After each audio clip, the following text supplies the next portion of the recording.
Good evening. The opinions and statements voiced by our guests do not necessarily reflect the opinions of this network. Enjoy the shows. You are listening to WBHM Digital Broadcasting, the best in paranormal talk only on Paranormal Experience Radio. Broadcasting live out of Birmingham, Alabama.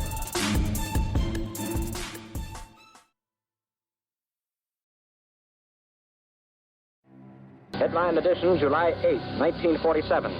The Army Air Forces has announced that a flying disc has been found and is now in the possession of the Army. Army officers say the missile, found sometime last week, has been inspected at Roswell, New Mexico, and sent to Wright Field, Ohio, for further inspection.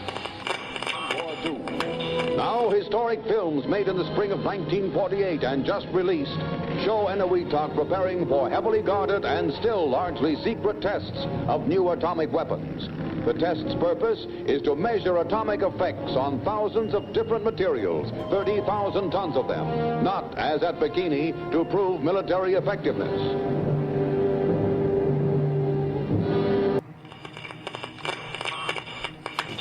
San Francisco police say that 9 persons have been arrested in a narcotics raid on the headquarters of the Grateful Dead, a widely popular singing group.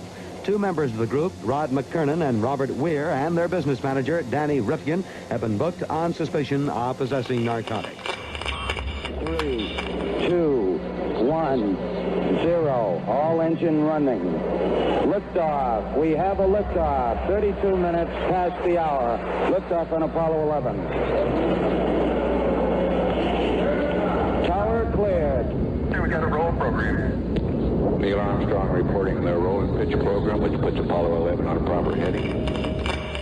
I'm going to step off the limb now. That's one small step for man, one giant leap for mankind. Well, strange lights are causing a viral buzz on YouTube. Could we have caught extraterrestrial activity on a recent newscast? Brandon Arroyo investigates. As the newscast ended, the controversy began back on September 26th. What is that light shining in the back of the dark night sky?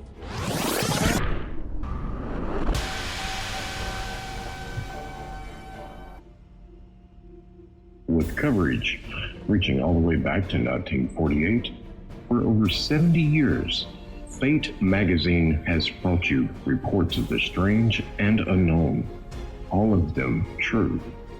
Now, Fate Magazine Radio is carrying on that tradition of setting the standard in paranormal talk radio as we report and discuss some of the most mysterious and perplexing phenomena imaginable in this strange world of ours. Now, here is your host of Fate Magazine Radio, Kat Hobson.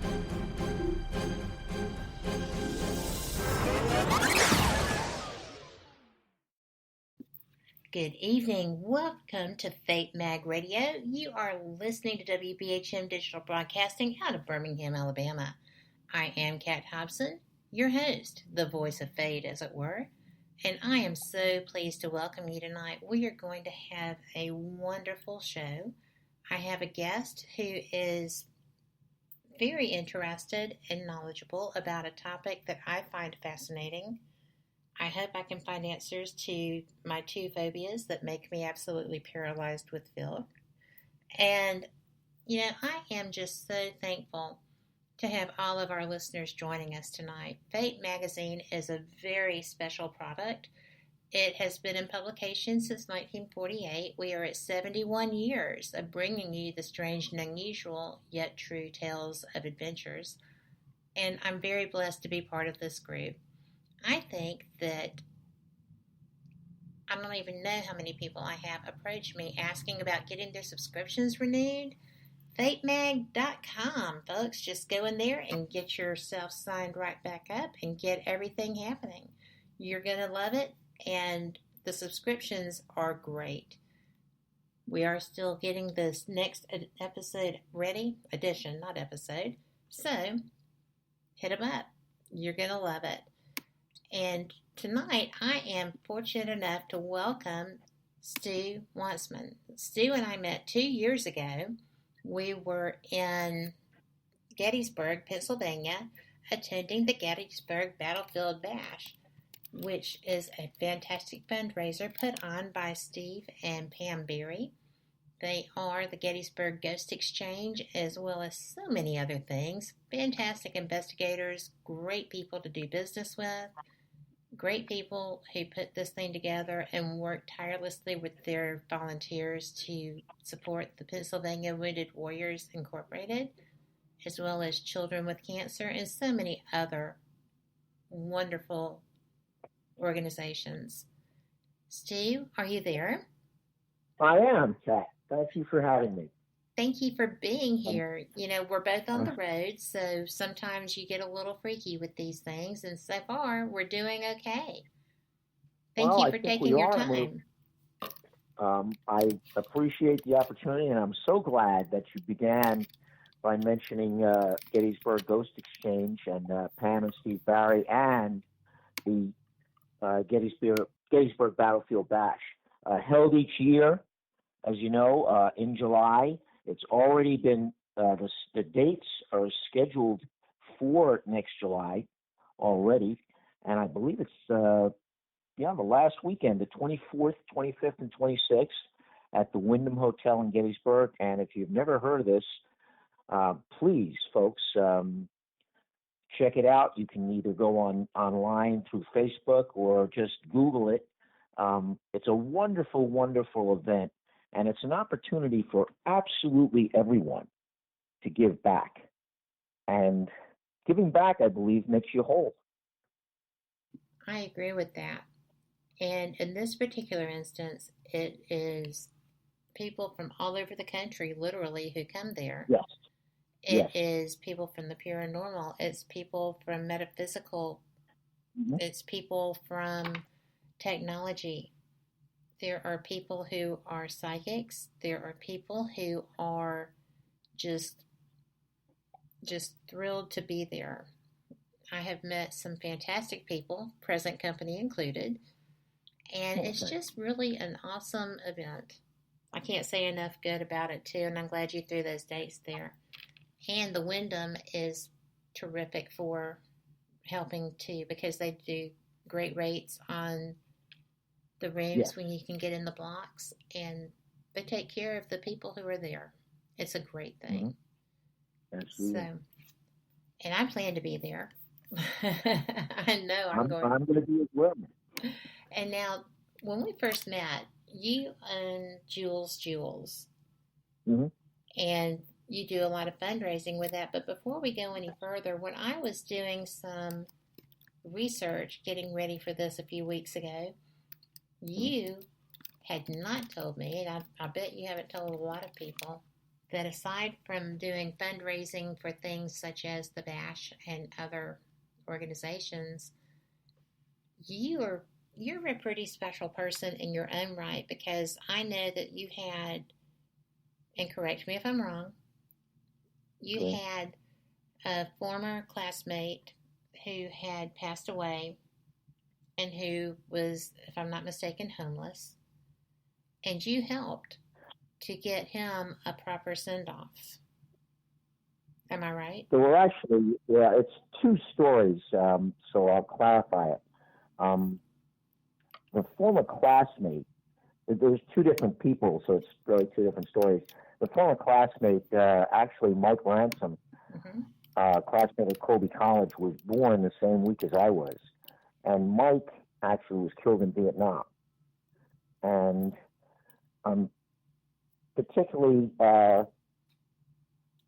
we raised money for Mike, not for Mike really, but in Mike's name, to have a different type of scholarship at Colby. It was a scholarship for students who were having difficulty to try to keep them in school. And it was called the Finish for Mike Fund. So that was the classmate thing. And while I was at Colby College, which is, if you've never heard of it, look that one up too. It's a great, great school with different types of opportunities. One of the things that they do have is a January plan, which is really an internship during the entire month of January. And in that period of time, you can take special courses, you can do internships with organizations or companies. You can do study, just 1 month study at different locations around the world. I was fortunate enough my senior year through a fellow by the name of Earl Smith, who was one of my mentors at Colby, got me an internship at what was then the Waterville Sentinel, which was the newspaper in Central Maine. It went on to become the Central Maine Sentinel. And I've always been in touch with that newspaper, despite the fact that I've not lived in Maine since I was in school there, and lived in New York State and then in Pennsylvania for the last 42 years. Anyway, I read a column almost on a daily basis whenever she writes it by a woman by the name of Amy Calder. Amy had highlighted a homeless person and, his plight. And the fellow passed, and he was homeless but had a family, but the family had no resources. And I just picked up the phone and I called 6 classmates, and we just got it taken care of because it was the right thing to do. And I was embarrassed because I really didn't want the publicity about it. And Amy was kind enough to write a nice article about what we did, and it was published in the Sentinel. Well, I know that when I found it, I thought, why am I not surprised? You are one of the most compassionate people that I've met, and I find that very refreshing and a lot of a draw, because when I first spoke with you, I wasn't sure what to think, because I have never met somebody who is like you in sales, trying to help everybody with what they do. And it took me a minute to process, because most of the salespeople that I come across are very, and I have been trained in sales through the IBM programs and stuff like that.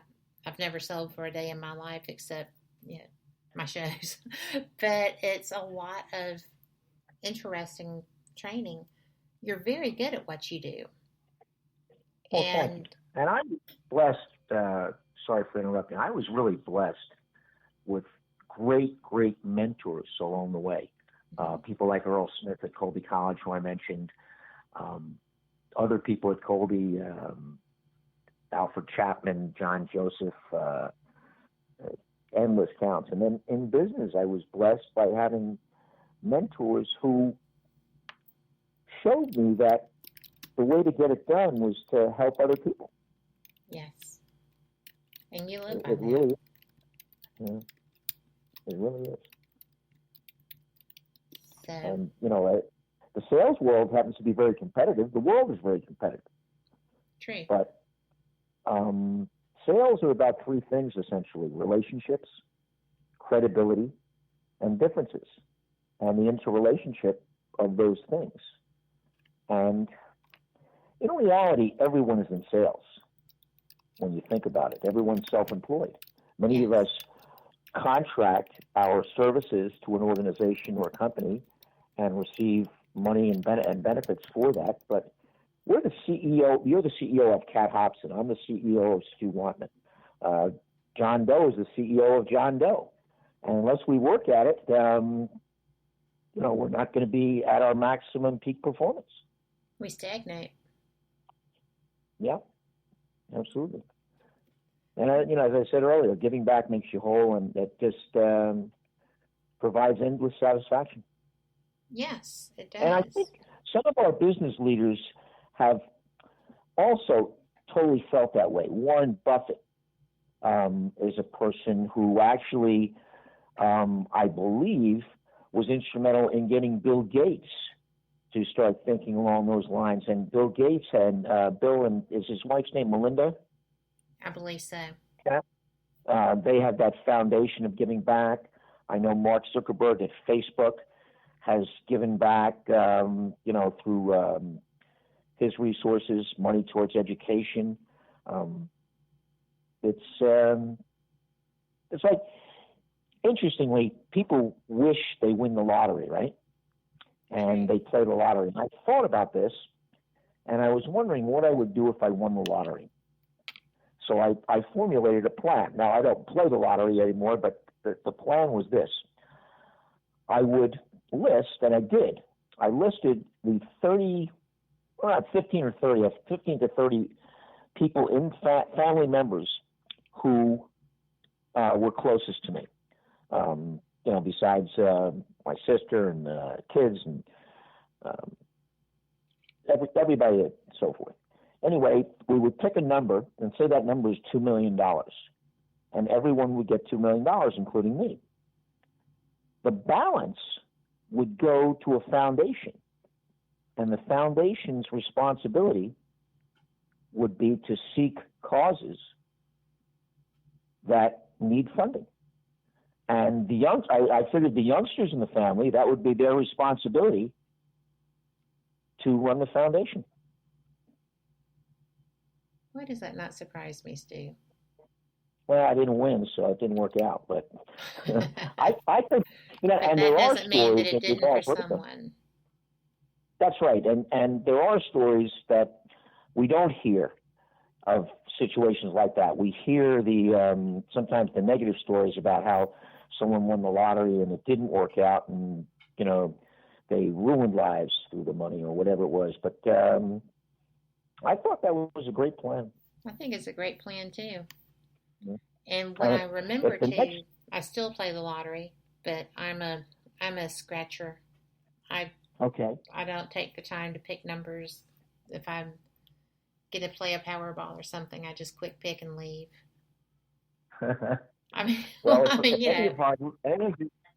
If any of your listeners are lottery winners, then take this up. Let us know. Absolutely. We will be glad to help find foundations all over the world that need help, starting at home. Yes. But, I say starting at home, but I've worked for nonprofits and I've worked for major corporations. It's just never a big deal for me. I don't really care that much about money. It's nice, but I've been without it. Like, as a comedian once said, store brand macaroni and cheese broke. And I didn't die from it, right? And that's right. You don't. You just figure out what isn't working. You take stock of what needs to happen, and you just pick yourself up and you go do it.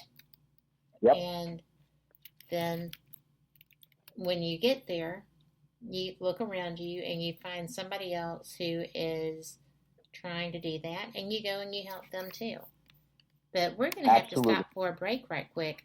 This time always just flies by when you're having fun. So we will be back. Y'all come back too. This is WBHM Digital Broadcasting, and we'll catch you on the flip side.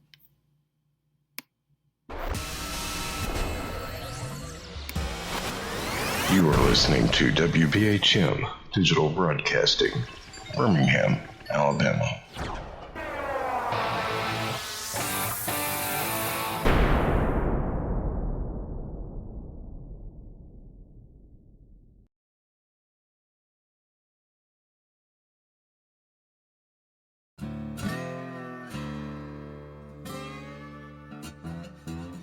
Oh, come on. I'm Southern, but...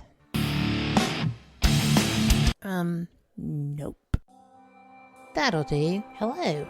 I am Kat Hobson, host of Paranormal Experience here on WBHM Digital Broadcasting out of Birmingham, Alabama. I enjoy having guests from all areas of the paranormal, from ghosts to ufology to cryptids and beyond. You'll find some of the best researchers in their fields bringing you some great information. Join me on Wednesday nights from 8 to 10 p. Eastern here on WBHM Digital Broadcasting.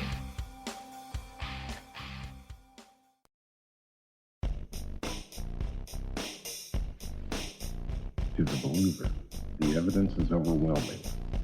To the skeptic, there will never be enough. Hello, everyone. Join Kevin and Jennifer Malik, the host of Paraversal Universe, every Friday here on WBHM Digital Broadcasting, also heard on WCET-FM and The Rift. Log on or tune in as they check out the mysteries found within the 8 categories of the unknown and unexplained, including ghosts and haunted places, aliens and UFOs, theology and mythology, cryptids and monsters, urban legends and folklore, conspiracies, metaphysics, and forbidden archaeology. Listen as Kevin and Jennifer interview the top minds in their respective fields as they share theories and information regarding these unsolved mysteries. For future show and archive information, one can find Paraversal Universe on Facebook, Twitter, and MeWe under various Paraversal Universe headings. So, for excellent talk radio about the unknown and unexplained, check out Paraversal Universe, where all paranormal perspectives apply. Brought to you by the Northern Wisconsin Paranormal Society, LTD, and produced by WBHM-DB.com.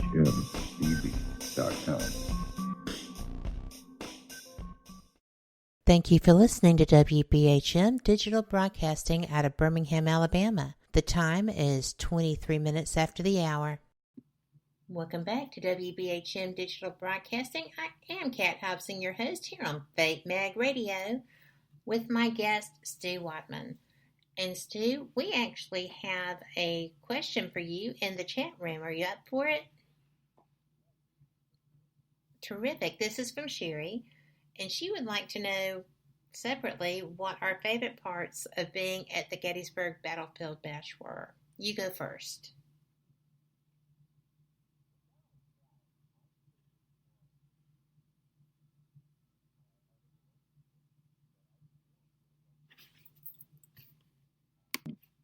Some wonderful, wonderful folks that I wouldn't have met had I not just been lucky enough to fall into it. People like yourself, people like Steve and Pam Barry, countless people who are volunteers and who are vendors, and I think it's just wonderful. And actually, through the connection now that we all have the opportunity of using through Facebook, we maintain an ongoing relationship throughout the year, which is supportive of the bash and supportive of each other. This is a group of folks that is very, very supportive of each other. Yes. Very much so.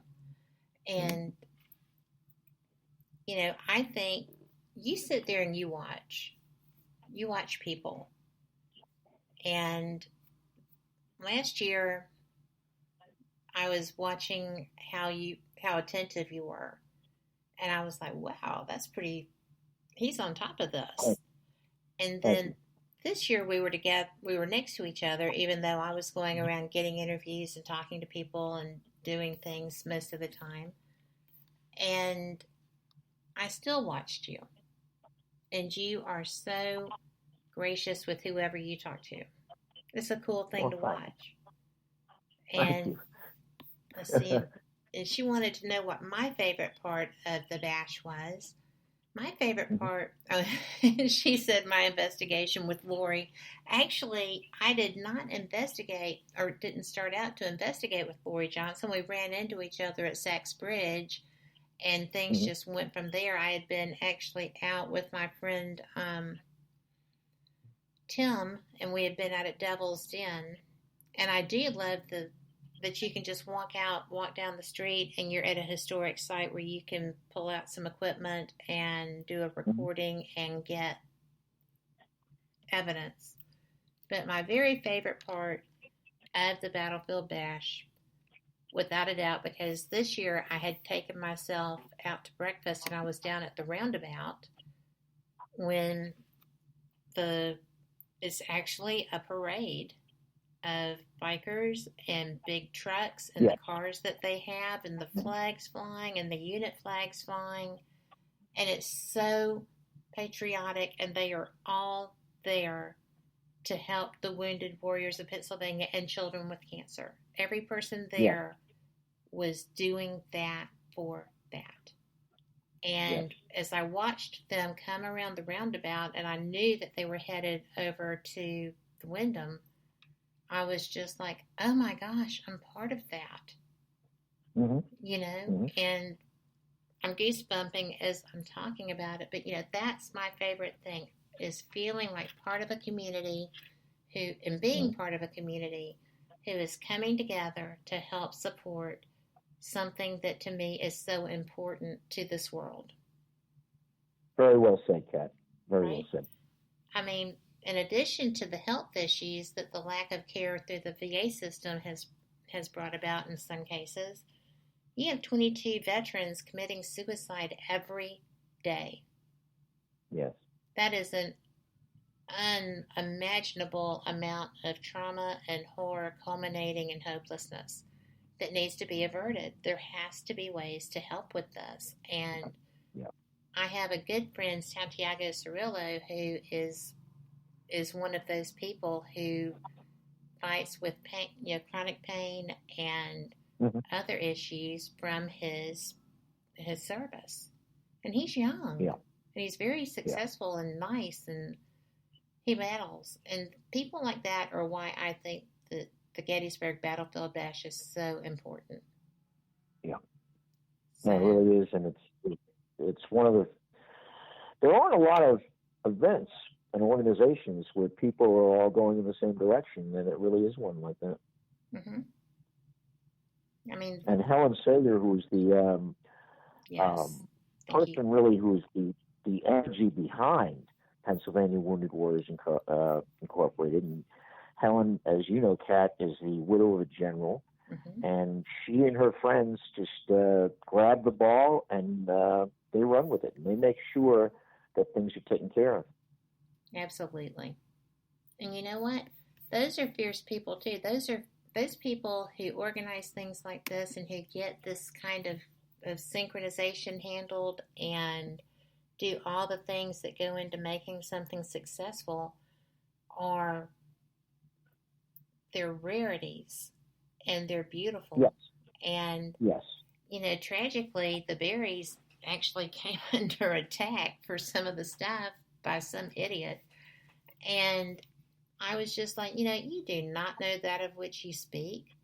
These are, you know, angels walking.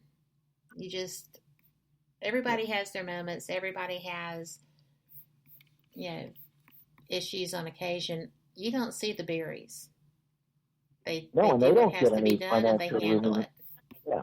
They don't get any money out of this themselves. No, they don't. They're giving. They're just giving. And because it matters. It's terrific. Yeah. Oh, it's terrific. And I'm very proud to be part of that and plan to continue as long as I can. So. Hey, maybe we can get them to do it twice a year. I would not mind doing that twice a year. I need to sell advertising before I can do that twice a year. Well, we'll sell some advertising tonight. Absolutely. You know, Sherry, thanks for your question, by the way. Yes. Sherry's pretty awesome. And, you know, the paranormal community does come together for a lot of different fundraisers for different needs. And she actually brought up the Paranormal Kicks Cancer event that she attended at Rosemont in Gallatin, Tennessee recently. Rosemont, Illinois? Rosemont, Tennessee. Rosemont was in Gallatin, Tennessee. It's a historic home. And so that's what she did. But, you know, I just love that you go and you have beautiful things that you sell to give people an opportunity to help raise money for the different events that you participate in. I think that's a cool thing. Thank you. We kind of, you know, sometimes no one sat down and said we were going to start a company and do fundraising through jewelry sales. It morphed into that more by accident than by intention. My daughter, Julie Wantman Rodick, started the company a little over 20 years ago, and the original impetus of the company and plan for the company was just jewelry and beauty salons, where she had plexiglass cases and about $300-400 worth of jewelry at retail in salons, and it wasn't for fundraising at all.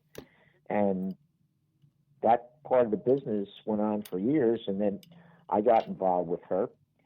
And I guess in the early 2000s, maybe 2003, 2004, almost simultaneously, two different people asked us, did we want to do a show? We didn't know what a show was.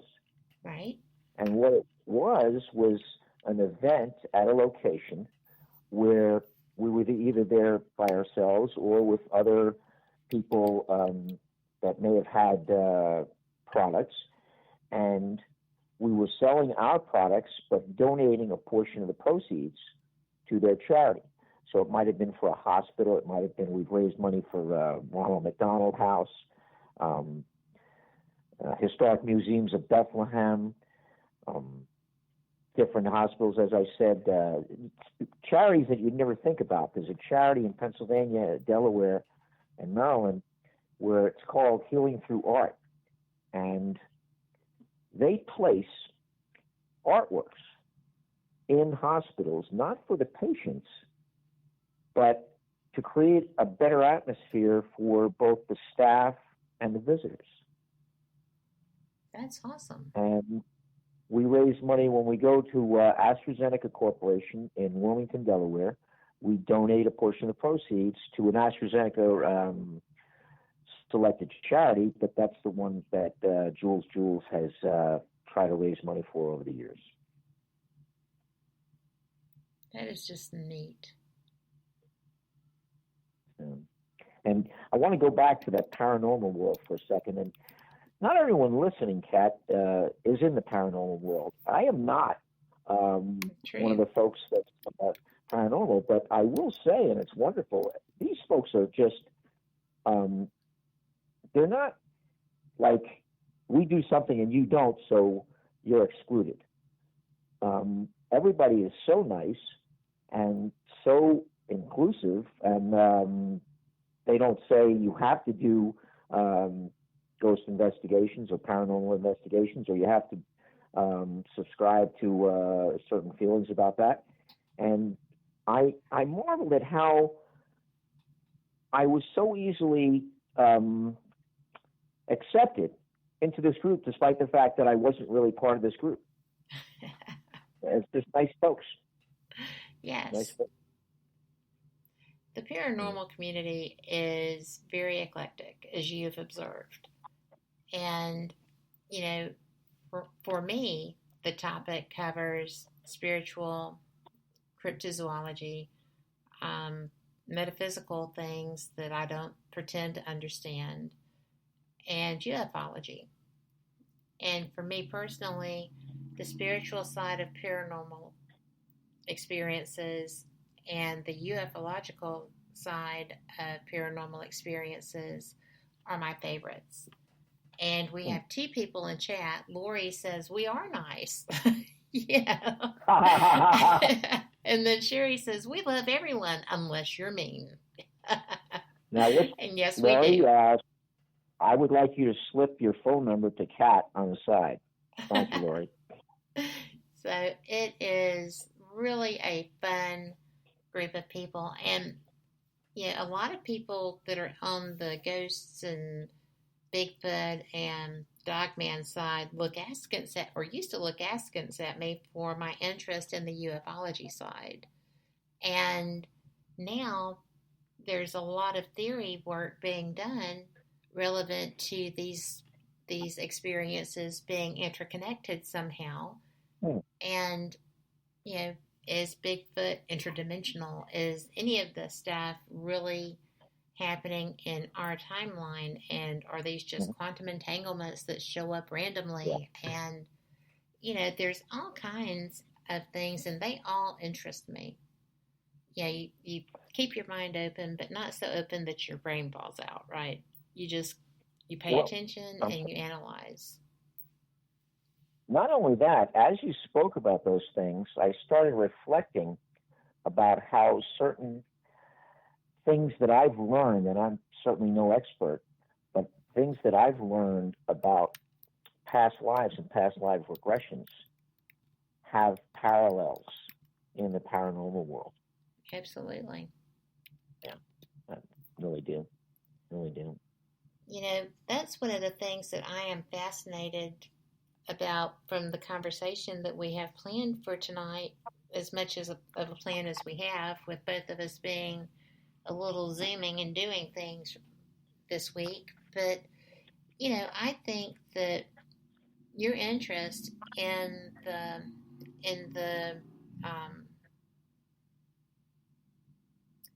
the past lives regression is something that, as we start discussing it, I think we're going to find that there's a great deal of similarity in the work being done with the regression therapy for UFO alien abduction people, because it's the same thing. You're having to go back to be able to cope, to be able to feel that you can safely cope with those memories.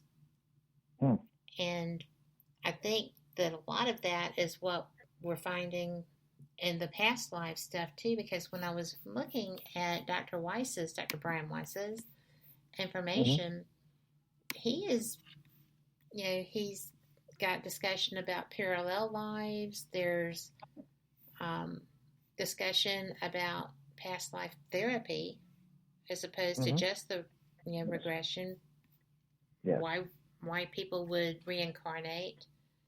He addresses an awful lot of topics, and I am just fascinated.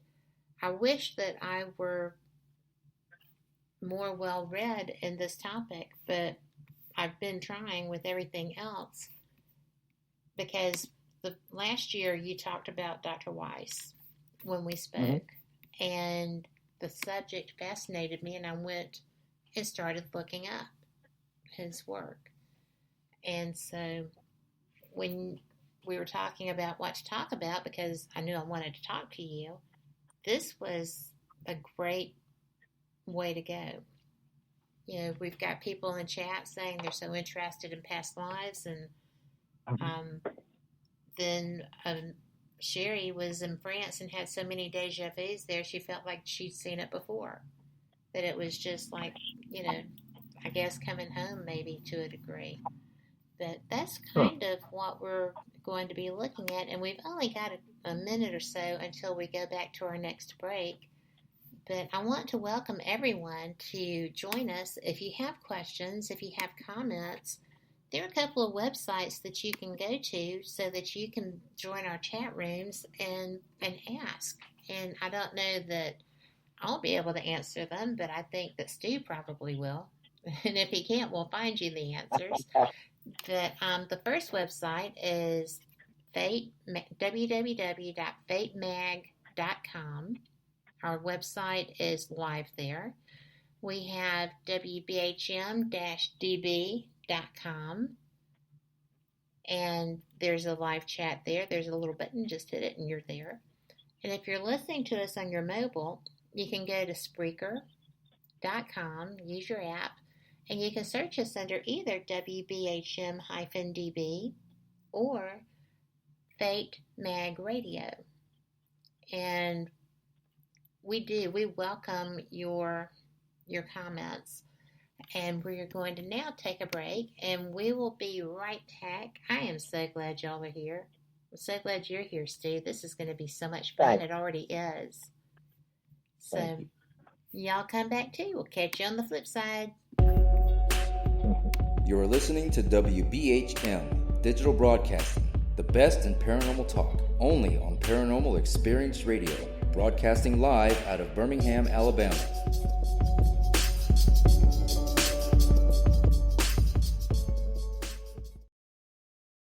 To the believer, the evidence is overwhelming. To the skeptic, there will never be enough. Hello everyone. Join Kevin and Jennifer Malik, the host of Paraversal Universe, every Friday here on WBHM Digital Broadcasting. Also heard on WCET FM. and the Rift. Log on or tune in as they check out the mysteries found within the 8 categories of the unknown and unexplained, including ghosts and haunted places, aliens and UFOs, theology and mythology, cryptids and monsters, urban legends and folklore, conspiracies, metaphysics, and forbidden archaeology. Listen as Kevin and Jennifer interview the top minds in their respective fields as they share theories and information regarding these unsolved mysteries.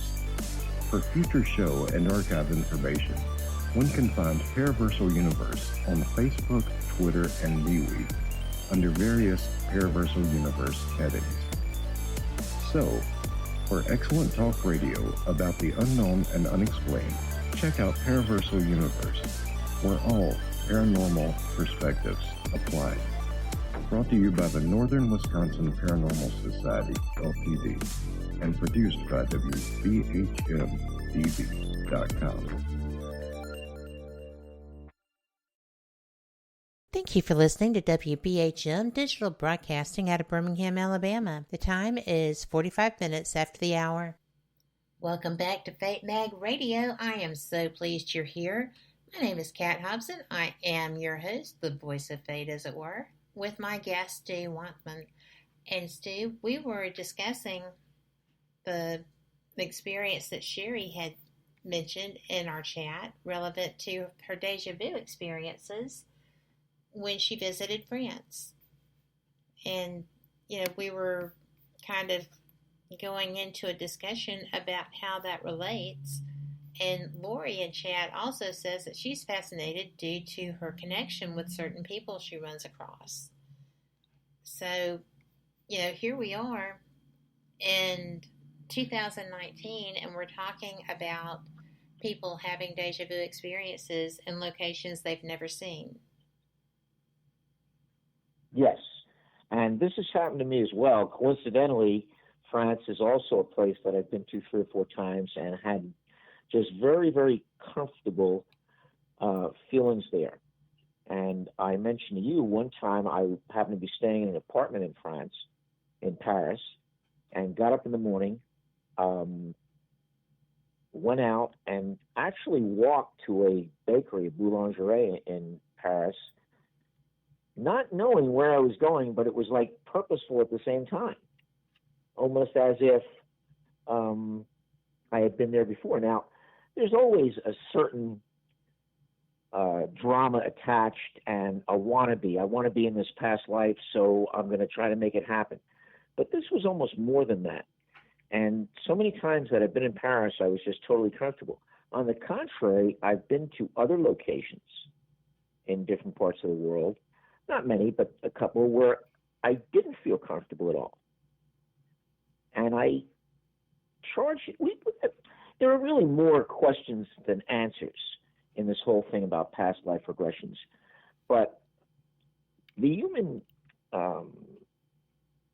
psyche, I think, tries to find answers to everything. And I charge those things up to be that either I had a very pleasant life in another era in France, and maybe had an unpleasant life in a location that I felt uncomfortable. Mm-hmm. And there was no past life regression involved with that. Going back to Dr. Brian Weiss. Brian Weiss, for those people who don't know, is a trained doctor psychiatrist. And several years ago, I guess in the 80s, he had a client who, under hypnosis, started some remarkable recall about private lives that she had experienced. And he was so fascinated with this and helpful to her that he began his practice moved towards really psychotherapy through past life regressions and healing through past life regressions. And he's written several books. The first one was Many Lives, Many Masters, which if you haven't read it, you should. And if you're lazy about reading it, they've got audiobooks. And I learned or if you drive a lot. I would get right, and I do that, and I would buy these audiobooks. And audiobooks are expensive. Yes. And I like books. I like the books that are in my house. I kind of consider books for my friends because I can look at them and remember stuff in them, and I feel good. But audiobooks, I don't have the same relationship with. So one day I said, hey, I'm not going to spend, and some of them, the history ones I've done, are $70, $80. Doris Kearns Goodwin, who's a great writer, and I listened to a number of Bill O'Reilly. Anyway, instead of doing that, I went back and got my library card, and every library has these, and I live in Bucks County, PA, and it was wonderful. And I do that now, get the audiobooks. And then the library also showed me that with books that aren't available, you can do through your phone an app that you can listen to them through the phone, and the library set me up with that. But going back to Brian Weiss, Many Lives, Many Masters, Miracles Happen, Only Love is Real, and he's written a couple of others. And he also travels around the country through an outfit from California called Hay House, and he does group past life regressions, excuse me. And I had read Many Lives, Many Masters back probably in the early 90s. And I remember reading that, and I read something else, and I forget the title, and I was fascinated by it, but I took the attitude, okay, but what else? And I stopped really kind of investigating it and trying to do this and trying to do that, and left it alone. And I'm not sure why I left it alone, but I did. And then about 5-6 years ago, when I heard about Dr. Weiss traveling the country, my daughter and I talked about it, and we together went to one of these group past life regression seminars, so to speak. And there were several hundred people there, and he spoke, and he goes through enabling just about everyone in the audience to have an individual past life regression. He talks about getting you into it. You're asked, if you wish, to lie down on the ground, and it's spacious enough so that you can do that. It's comfortable enough. Close your eyes, and he, through certain suggestions, puts you in another place. The first thing that he uses to enable you to identify where you are, I thought was really very insightful. He said, look at your feet. And what he was saying was the footwear that you have on in this past life will very often identify the era. So, for example, if you were, well, I'll give you an example. My daughter had a regression which she was a Scandinavian young lady, and she realized that because she was wearing clogs. Interesting. And in that life, she was the daughter of, I'm not sure it was a merchant or a fisherman, and had a pleasant life. We all like to think, by the way, that we're either Napoleon, George Washington, or, someone famous. Most of us weren't. Most of us, if we did experience a past life, it was just a person. Just a life. Everybody always wants to be Cleopatra. Yeah. Nobody wants to be the fangirl. No. And there were so many questions about it. The past life that Dr. Weiss enlightened me about, the two things that I remember about the regression were identifying that I was a teenager, and I looked down, and I believe it was in the 19th century, because I had the type of pants that you would see in an artist's rendition of Mark Twain, Huckleberry Finn type story, where the pants were not long enough to reach my feet and I was wearing no shoes. Oh, wow. And the floor was either a dirt floor or a rough-hewn lumber floor. And I was a teenager and, exploring and so forth. And then he talks about that and jumps to another period in your life through suggestion. And I was an older man. Now, remember, in other eras, older could have been 55, and we don't consider 55 that old now. But I was an older man, and I viewed myself as long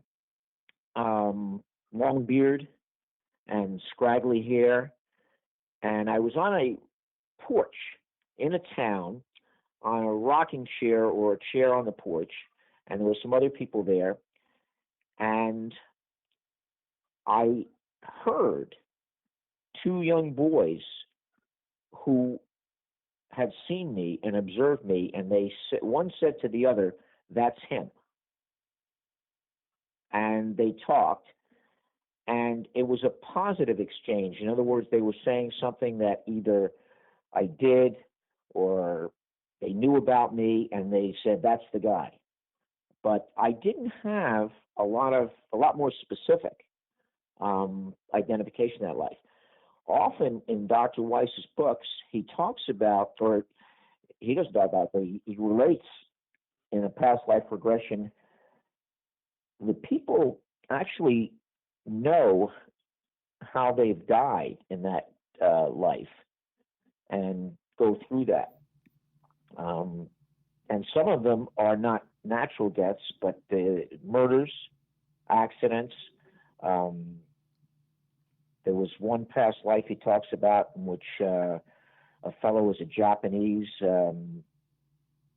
gentleman and did some things that were not nice, and he was actually stabbed and died, and that was it. And anyway, I do believe that there are many, many more questions than answers. We have in questions. Fact, go ahead. Speaking of which, Sherry is interested in this, obviously, because her deja vu really is fascinating her, and she says that she's never really pictured herself as anyone else, but she's had quite a few of the deja vu experiences. She would like to know if, as you go through these, regression type of experiences, do you feel like you have psychic ability that maybe aids with this, or is it just the self-hypnosis kind of thing? Not as much psychic ability as a connection with someone else, but it's also you. That's deep. So it was me in that, as the boy, in perhaps what was the West End, which was probably Ohio or Illinois in the 1830s, 40s, or 50s. And it was me sitting on the porch, but I was looking at someone else. So I don't know if it was psychic as much as just a connection with somebody in a different era.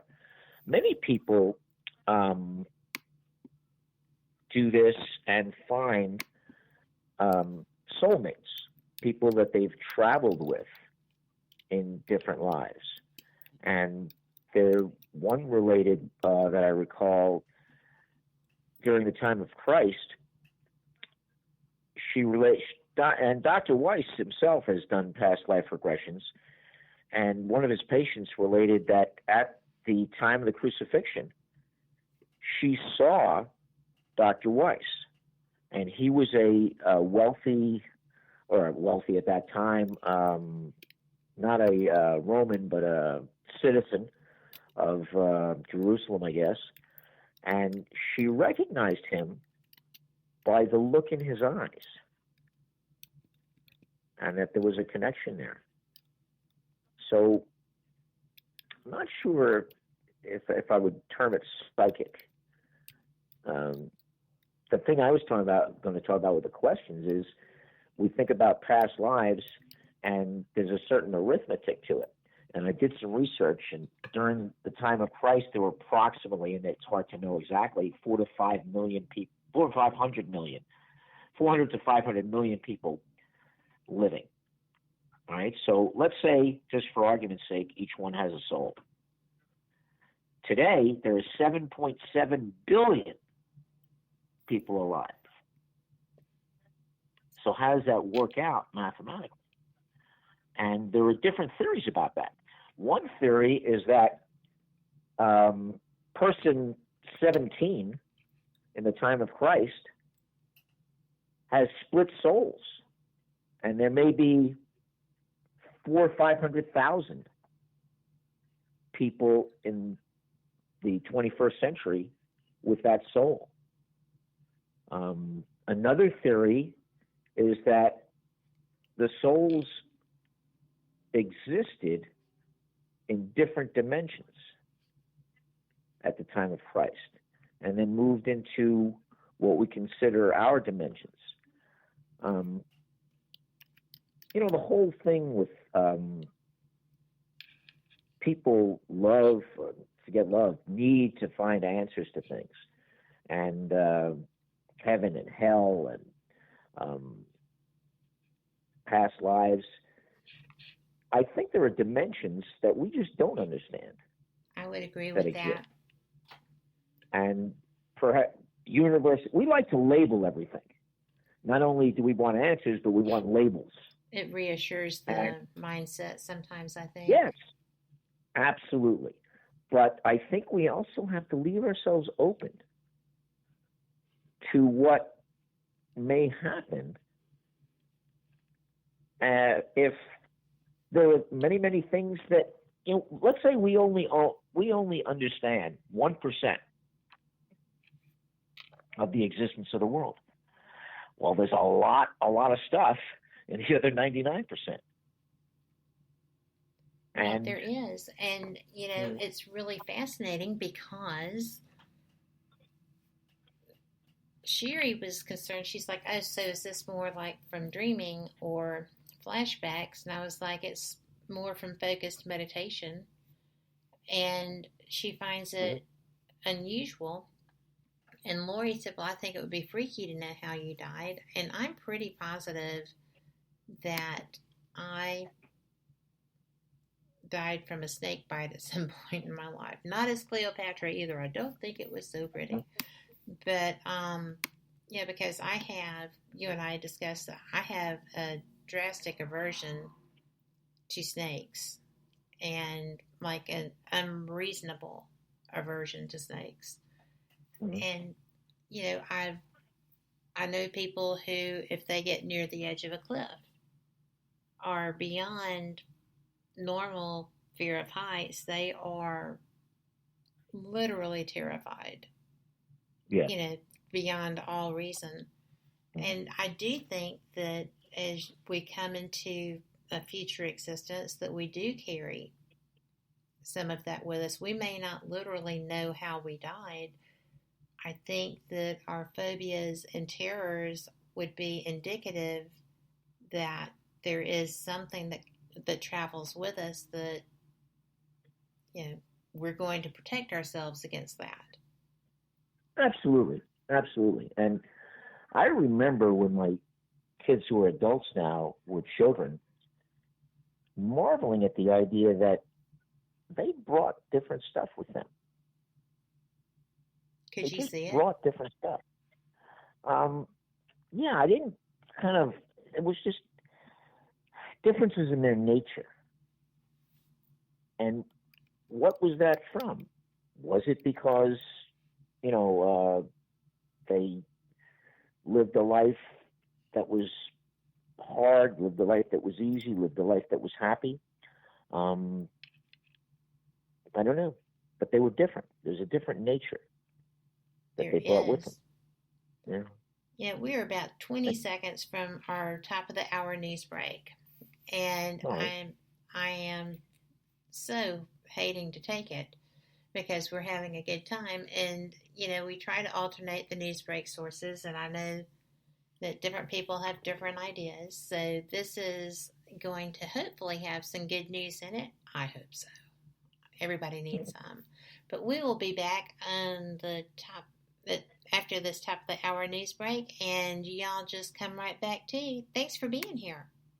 The whistleblower will testify as early as this week. I'm Jane Metzler, Fox News. House Intelligence Committee Chair Adam Schiff says the whistleblower has agreed to testify, but attorneys still need to work out security arrangements to protect the identity of the whistleblower.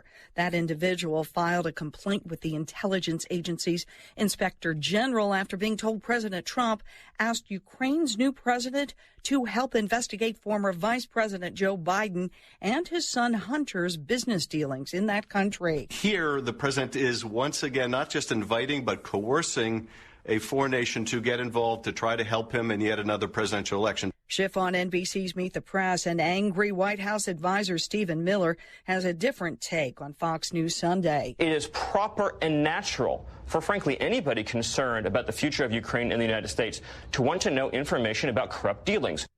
Attorneys for the whistleblower tweeting that talks on the testimony are ongoing. In that phone call with Ukraine's President Volodymyr Zelensky, President Trump also brought up what his former Homeland Security advisor Tom Bossert called a debunked deep state conspiracy theory that Ukraine, not Russia, hacked the DNC server and may have Hillary Clinton's emails. Bossert blames the president's personal attorney, Rudy Giuliani. I am deeply frustrated with what he and the legal team is doing and repeating that debunked theory to the president. Bossert on ABC's This Week. People in the northern Rockies waking up to 2 feet of snow this morning with another foot expected by tomorrow morning. Not unusual for late September, but 3 feet? Power outages and accidents reported in Colorado and hardest hit Montana. America is listening to Fox News.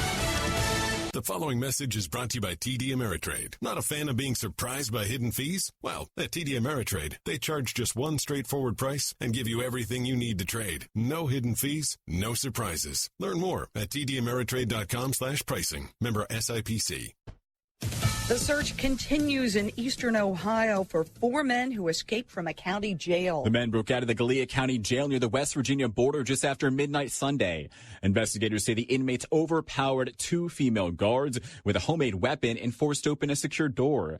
They say the men then stole the keys to the vehicle of a corrections officer and then drove to a nearby location where they had another vehicle waiting for them. Our detectives have established that the inmates had the assistance in escaping from at least one individual on the outside. Gallia County Sheriff Matt Champlin. Investigators say the men should be considered armed and dangerous. Marcus White, Fox News. In Hong Kong again this Sunday. Protests turning violent, with some demonstrators throwing rocks at police who in turn fired tear gas into the crowd. In Taiwan, thousands marching in support of the people of Hong Kong. One woman saying she is saddened the people of Hong Kong have lost their freedom. Yesterday was National Drink a Beer Day. If you didn't stop at a beer, this might get you going. Coffee lovers, today is your day.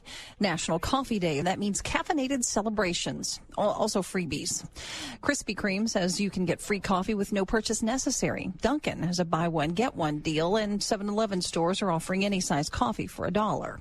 Other stores offering deals on a cup of joe today include Caribou Coffee, Circle K, Wawa, Pilot Flying J, and Hardee's. You can also check out your local independent coffee shops for deals as well. Tanya J. Powers, Fox News. Topping the box office, it's debut weekend. There's a Yeti on my roof. The animated adventure Abominable, making $20.9 million.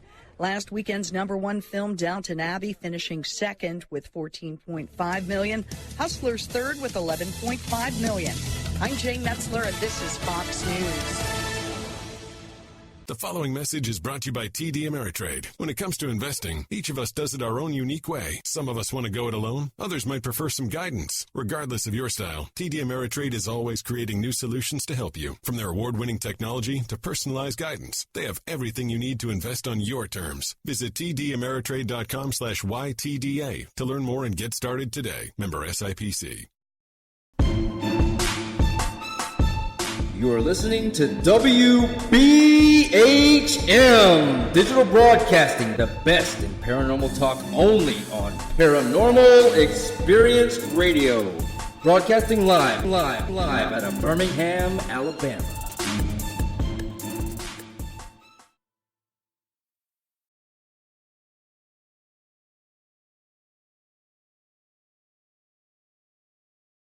Hi there, welcome back to Fate Mag Radio. I am Kat Hobson, your host, and I am so glad that you are back for our second hour with Stuart Wantman. And I am so glad, Stu, that you are here. I am having the best time. We're getting so much conversation relevant to your topic. Well, we've had a lot of topics, but specifically the past life regression and, awareness and knowledge. I wanted to mention two other authors who have explored this, and there are others in addition, but I think I mentioned to you off the air in the last couple of days when I spoke about my excitement at being on the air with you and discussing past lives. Yesterday, a young lady said to me she has had 28 past lives. 28? And asked me, 28. She had them probably documented, but certainly listed. And she told me about a book that I wasn't familiar with, but I might mention it, Destiny of Souls by Michael Newton, if any of your listeners are interested in checking that out. And another one that my daughter sent me a couple of years ago, there's a young man, I guess he's not that young any longer, but as a youth, he's probably maybe teenager or 20, he was an excellent athlete and recalled things that he shouldn't have known about. His name is Christian Haupt, H-A-U-P-T, and the Christian Haupt story, if you Google that, there's a book called The Boy Who Knew Too Much, and he knew I've things. heard of that. He knew things, Kat, about the life and existence of Lou Gehrig. And he was also pretty good ball player himself, the youngster. And it talks about, again, things that he shouldn't have known about, but might only have known about had he been Lou Gehrig or somebody with Lou Gehrig during Lou Gehrig's lifetime, which, as many of you know, Lou Gehrig tragically passed away in 1941 of amyotrophic lateral sclerosis, which subsequently became known as Lou Gehrig's disease. And he was young, like maybe 40, 41 years old. I think even younger. Very young. And a remarkable individual, not only as a great baseball player, but also a very giving individual. And it was interesting that this whole thing came about with Christian Haupt. Who was it that asked about psychic things? Sherry. Earlier? She had wanted to know Because it reminded me that they were related. Yeah, it reminded me, and we're talking about past lives and so forth, and dreams. You wonder sometimes, could they be something involving a past life? Well, she had mentioned dreams as well. Yeah, I had one situation when I was a boy. I was 10. And I know I was 10 because it was a dream about a birthday party for a classmate who was born the same week. My birthday's, I'll say it now, October 11th, so I can get a lot of presents in a couple of weeks. And this other fellow, Jay, in my class, his birthday was October 8th. And I had a dream that we were at Jay's birthday party, but it was an odd birthday party because it was in a rowboat. And we were all sitting in the rowboat on a lake, rather. And I don't know what happened, but the next thing I knew, I was falling backwards out of the boat, underwater, and had no control. And I could swim already, but had no control, just falling backwards, and awoke. And that was the end of the dream.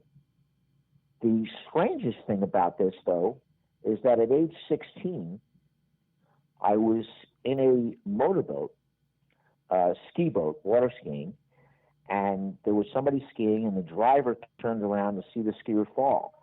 I was leaning, which I probably shouldn't have been, on the left gunnel, which is the side of the boat. And the driver, when he observed the skier fall, yanked the boat around very quickly, causing me to fall out of the boat in the exact same feeling as I experienced in the dream at 10. And this time, though, I wound up being slashed by the motor twice. Not tragically, but 13 stitches in my right leg. But I remember so clearly the exact same feeling falling backwards from the dream and the reality. And I could never understand the connection or, what it meant. And when I related this to someone else who also has done past life regressions with Dr. Weiss, and we found out about this accidentally. Again, we were talking about the program, and she said she did it, and I did it in Philadelphia, and she did it in Las Vegas. She asked me if I thought that I had died that way in a prior life.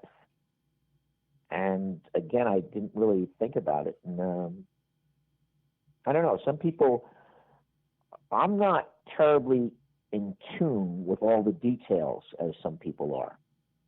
And I'm okay with that. It's just the way it is with me. That's pretty interesting. But again, we try to answer the questions and put labels on things instead of just it exists and you got to go with the flow. Well, Sherry is very into this conversation because she is, it's really resonating, I think, with her very strongly. And she said that she remembers people's faces plain as day. So if she ever saw them, she'd probably be totally freaked out. But she has strange dreams often. That she often wonders if they have anything to do with past lives. So I think that she said this is fascinating. I think it's fascinating too. But, you don't know.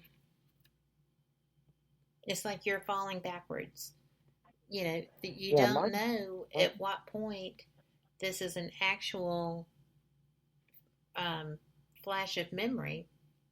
Right. Or, right. I've had things that I thought, well, I must have seen that on TV. I must have read that because I'm a prolific reader. And it's just, prolific was the wrong word. But at any rate, I just think that it's sometimes so difficult to accept that this is going to be a past life experience, then, that you try to find a rationale for it. With the dream or in the one where I was the youngster and then the old fellow in the 19th century? Mm-hmm. The dream puzzles me on several levels because if it was a past life, how did it become a predictor of a dangerous accident 6 years later in this life? Exactly. It just, it just exists.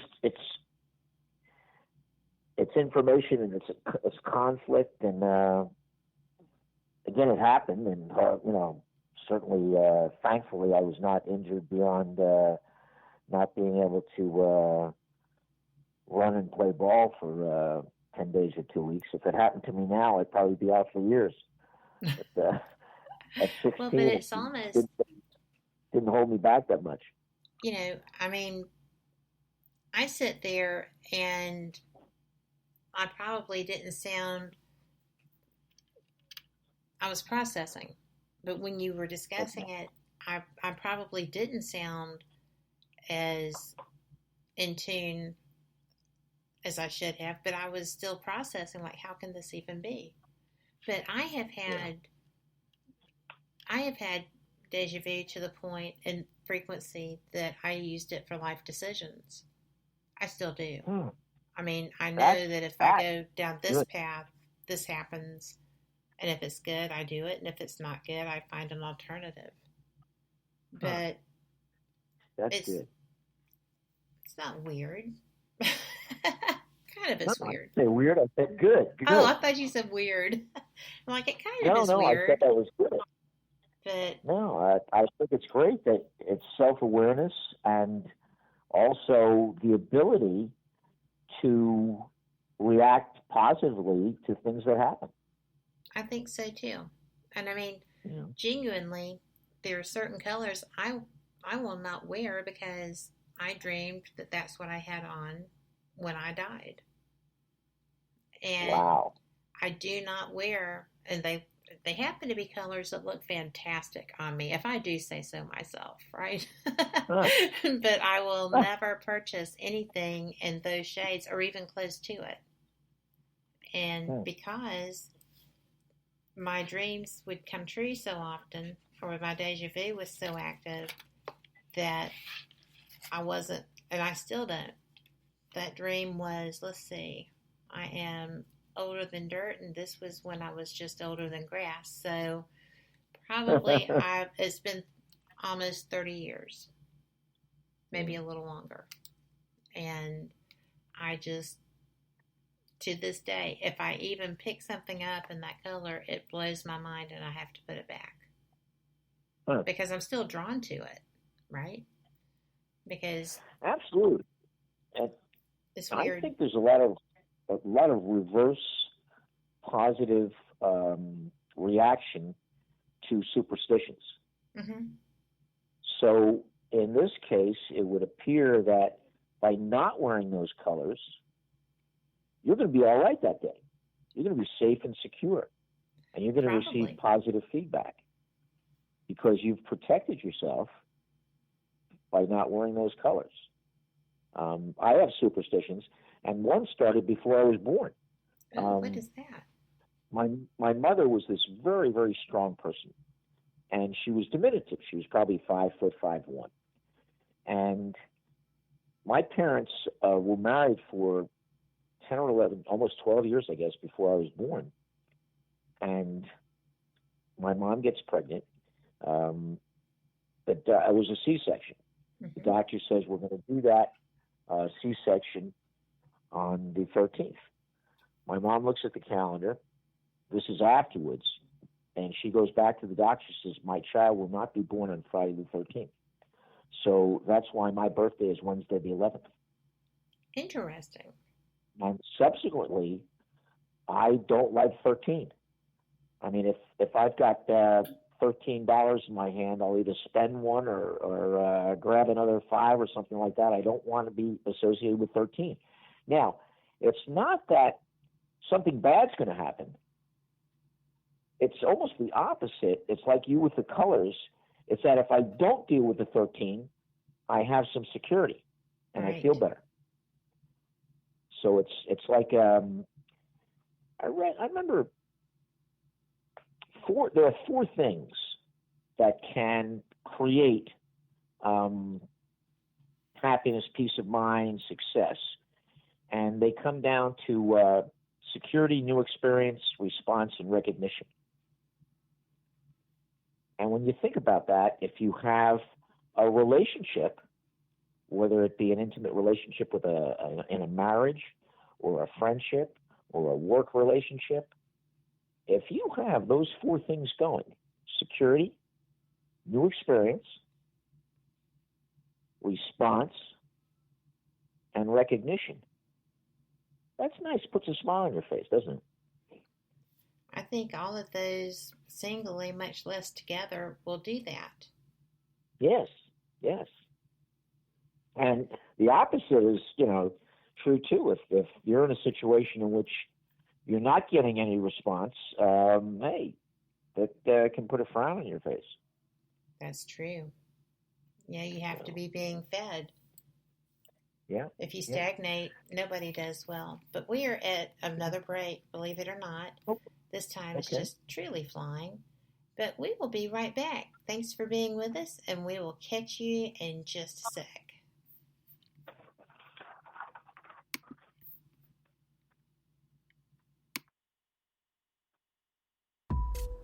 Since 1948, Fate magazine has brought you reports of the strange and unknown, all of them true. Fate Radio is carrying on that tradition, bringing you the unusual, macabre, strange, and bizarre. Join host Kat Hobson Sunday nights from 8 to 10 p.m. Eastern on WBHM Digital Broadcasting.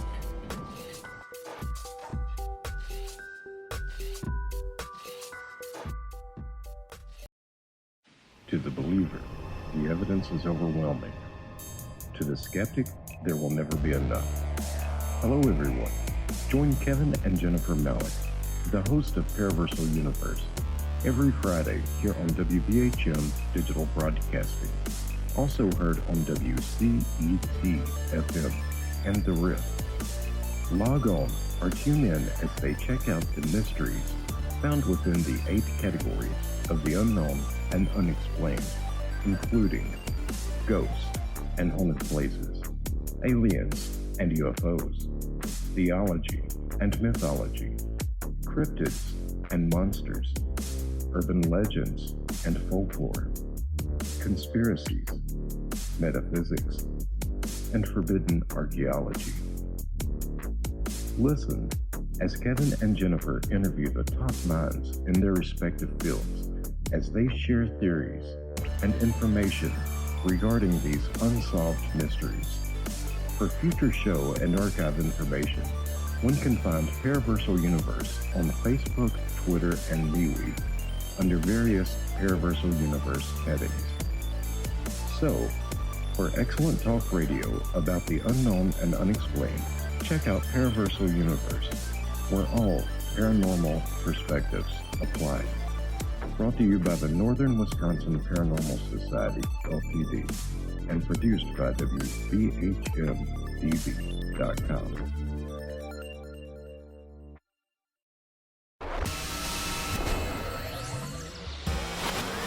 You are listening to WBHM Digital Broadcasting, Birmingham, Alabama.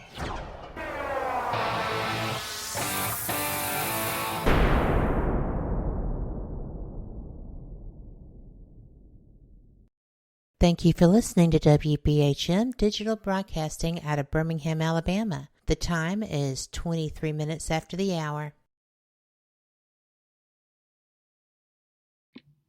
Welcome back to Fate Mag Radio with this is Kat Hobson with my guest, Stuart Wantman. I am having a hard time with that N tonight, Stu. I'm so sorry. But we were discussing the 4 things that people need: the security, new experience, response, and recognition. But we have 2 questions for you.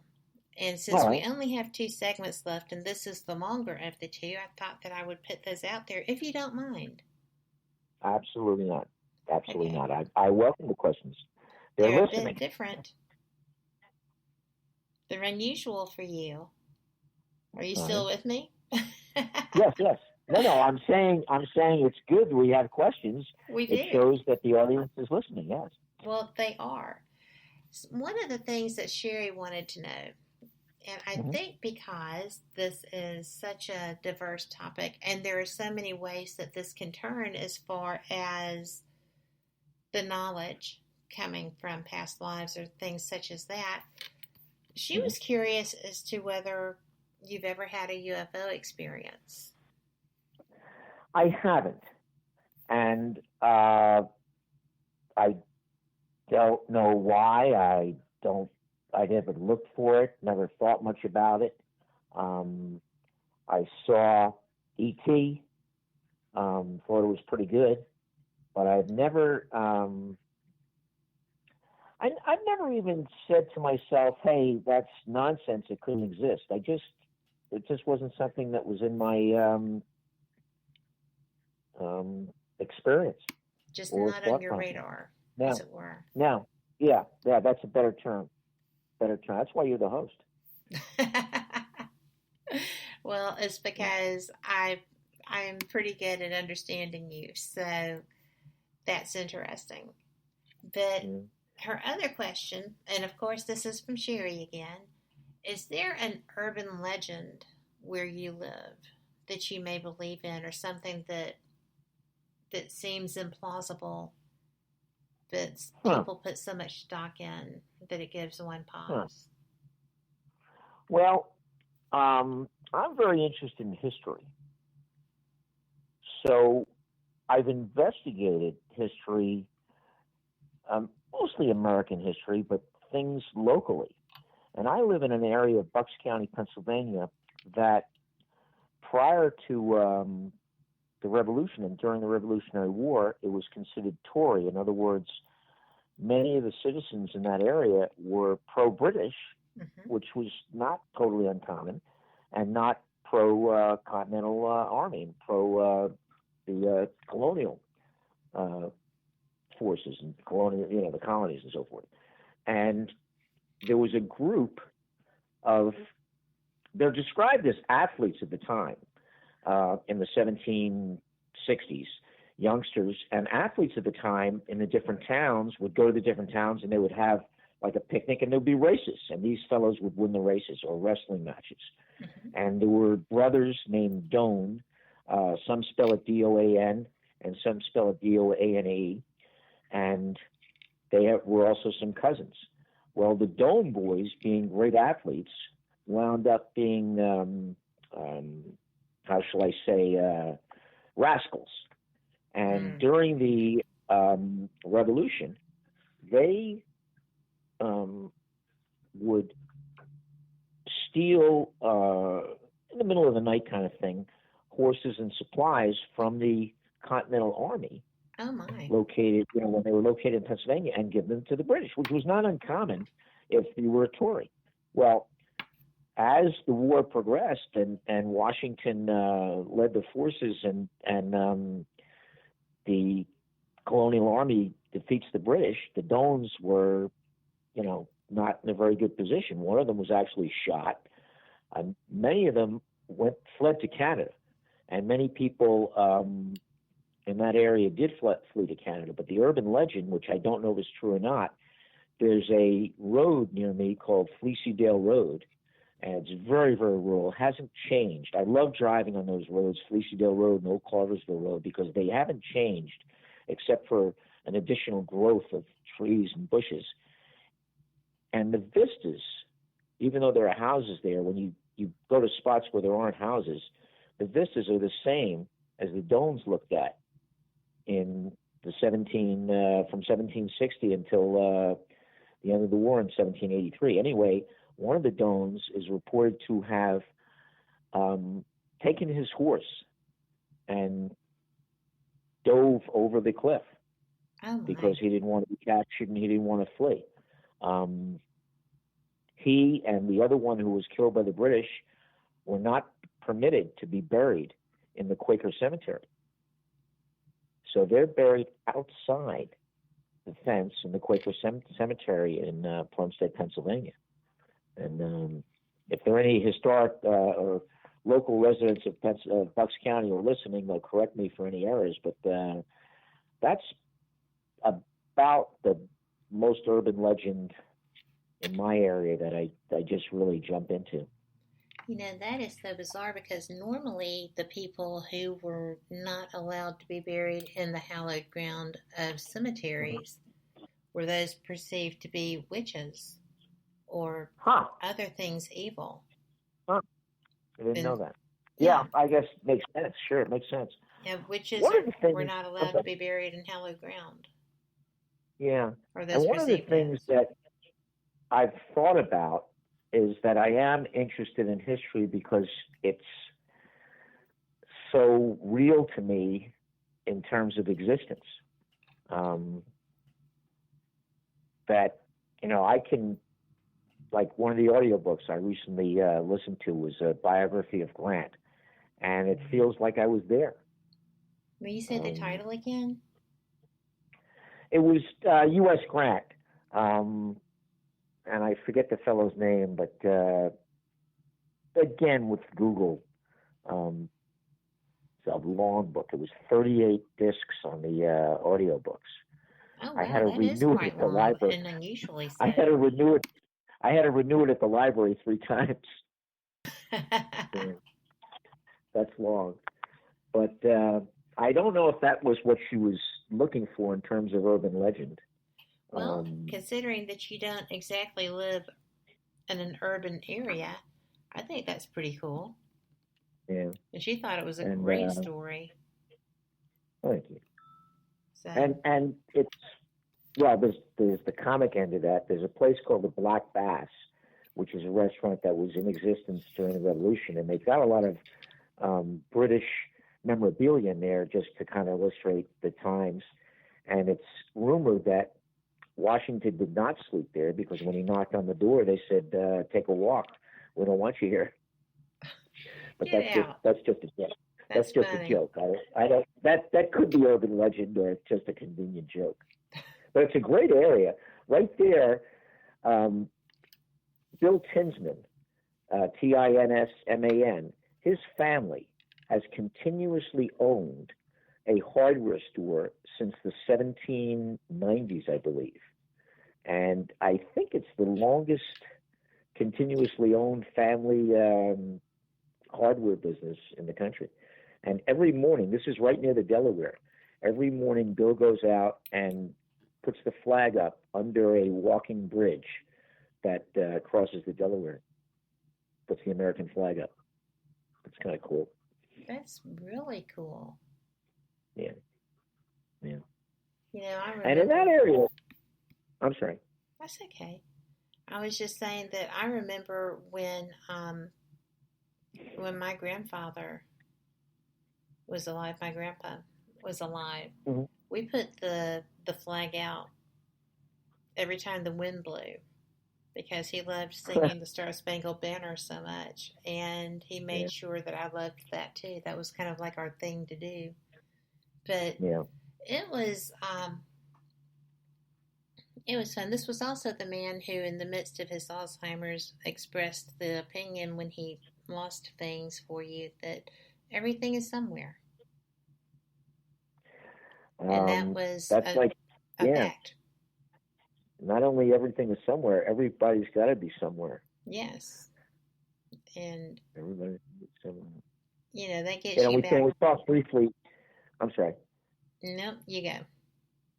You know, we talked briefly about homeless, and it's such a tragedy in today's world that people can fall into that kind of condition and the tragedy of drugs. And if you can just reach out and do a little pay it forward, you know, who knows? It's our and job. A lot of times it is there, but for the grace of God go I. And getting back to Brian Weiss, he has stressed so convincingly that a lot of these past lives and movements forward are in search of love and in search of taking care of our fellow man. And, you know, what a wonderful path that is. It's our responsibility. Yeah, it really is. It really is. Is. And if you and I during the break were talking about Stephen Covey and the 7 Habits of Highly Effective People, which is another great read. Yes, and it's not only motivational, but it's instructional. And prior to Covey died accidentally in a bicycle. Well, he had a bicycle accident and then died subsequently, had a head injury. Anyway, prior to that, he wrote a book called The 8th Habit. And at the time, I read it, and it's about 20 years ago, and I thought it was kind of silly. And what he said was the 8th habit was to teach. And I guess I thought at the time it was silly because all of the other habits, to be proactive and not reactive, and view the end of the situation at the beginning to get where you're going, and to teach seemed why. And I only realized later what he was saying is that's to give back. And if you were helped by somebody else, hey, put an arm around their shoulder and give them a smile and say, let's go forward on a deal. Yes. It's, that whole thing about everybody makes mistakes. And I've had people working for me make mistakes. And I tell them right off before they start, the only people who never make a mistake never do anything at all. That's truth. It's a mistake. Own up to your mistake. Make amends if you can. Correct it and be a better person the next time. I'm going to tell you that first step is the most difficult. And when somebody does it, our society has gotten as such that people are flipped out. I had that experience. I completely blew something at work, right? Mm-hmm. I went to the person that, dealt with the repercussions of me missing a step. And I said, look, this was totally on me. I will get it taken care of. This will be in your hands by tomorrow morning. And my apologies. I completely missed this. Well, the guy said, did you just say that was your fault? And I said, well, who else is it going to be, right? I'm the one in charge of that, and I'm going to make it right. So he called my boss. The dude called my boss and said, I don't know what you're paying her, but it's not nearly enough. She needs at least another 5 an hour. And I was like, my boss came to me and said, what did you do? Because this guy was very important in our organization, and for him to say something like that carried some weight. And I said, I don't know. I completely missed mailing out his per diem check. It was in my desk drawer, and I told him I would make sure he had it in the morning. And my boss said, he loves you, and you're getting a raise. I said, for forgetting something? And he said, no, for taking ownership of something. And people are so afraid to do that now. And people are so freaked out when you do it. Because my boss wanted me to blame it on the receptionist not, putting it through the mail sealer thingy. Or, and I'm like, no, that was my fault. And I told the guy it was my fault. So let's just fix it. And you weren't owning up to it to get a raise. You were owning up to it because it was the right thing to do. Well, yeah, I didn't know that guy was so important. I just knew he was mad because his check wasn't there. So, but people are so afraid of appearing less than 100% nowadays. There's so much pressure. False pressure. Okay, false deadlines that don't matter. People are put under so much pressure that is completely unnecessary. That they have heart attacks. They have stress-related issues. They have alcoholism. They have all this stuff because they feel that they cannot accomplish what is expected of them when they're unrealistic expectations anyway. Yeah. That that's why I absolutely could never go back to a corporate structure, I feel, because I have sat back and watched my former coworkers in a restaurant at lunch just be completely jonesing about something, right? Oh my God, I've got to get this. And I'm like, but is that a true deadline? Is anything negative going to happen if you don't meet it? Or is this just an arbitrary date? Well, you're not supposed to ask those questions. And I'm just roaring for the corporate world from this point forward, because I saw the man behind the curtain kind of a thing. Yeah, you're right. And it's not only the corporate world. I think we live in a society that we've incorporated this I hate Mondays and Hump Wednesday and TGIF. Mm-hmm. And it's almost like you're marking off the days on your calendar until your funeral. I know. You're not experiencing the moments within. You have to experience it to live your life. You cannot be constant. You're right. That, again, is a false narrative that's created by commercials that want to sell you Yes. beer so Yes. that you're not stressing, or if you are stressing, then, open up a cold one and just celebrate the fact that,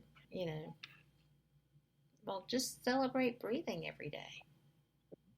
Now, you mentioned apologies, and it reminded me of another fantastic author that your audience might be aware of, but if not, Harriet Levin has written several books. She, too, is a psychologist. Dr. Weiss is a psychiatrist, but Harriet has written The Dance of Anger, but also a book, and I don't remember the exact title, but it's something about how to apologize. And she talks about how people apologize correctly, and they apologize because they weren't sorry that they did it, but they're sorry they got caught, and the whole thing. And she's absolutely wonderful. And I know you and I are Facebook friends. Harriet and I are Facebook friends. You might try to connect with her and perhaps get her on the show, because she's really just a remarkable individual with great, great ideas. Well, I will do that because, I love talking with people who have great ideas, like you. Mm-hmm. And I really enjoy the opportunity to learn. Yeah, I feel like every time that I do a broadcast, I'm in the classroom. I enjoy that aspect of what I do, because there's so much information to be gleaned from people who have life experiences. And I just wouldn't trade what I do for anything for that reason. Plus, I like to talk, so, Well, we said it off the air, and I'll say it on the air. I think you're a fantastic hostess and host. And you do, I know in our conversation over the last couple of hours, you brought out some things that I hadn't thought about and brought them right to the topic, and it was terrific. Thank you. You're welcome. Yeah, I think it is because I enjoy people so much, and I enjoy knowledge and the opportunity to gain it. So, thank you, though. I appreciate that. No, that's true. That's true. And I'm sure other people have said to you they love being on the show and want to be on again because you do such a good job.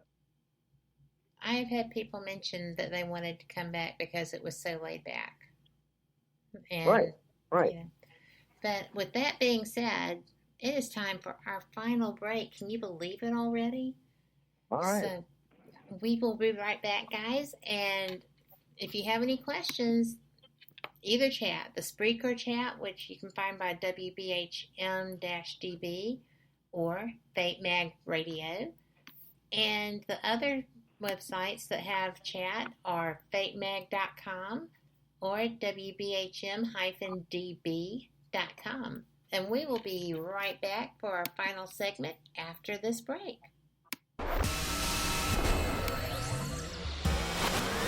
You are listening to WBHM Digital Broadcasting, Birmingham, Alabama.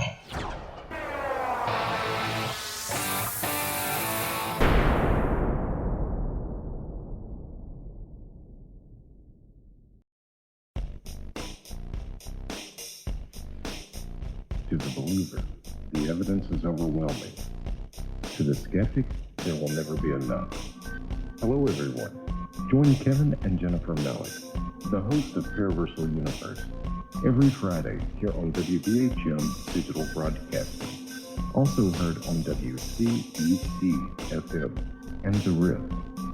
Log on or tune in as they check out the mysteries found within the 8 categories of the unknown and unexplained, including ghosts and haunted places, aliens and UFOs, theology and mythology, cryptids and monsters, urban legends and folklore, conspiracies, metaphysics, and forbidden archaeology.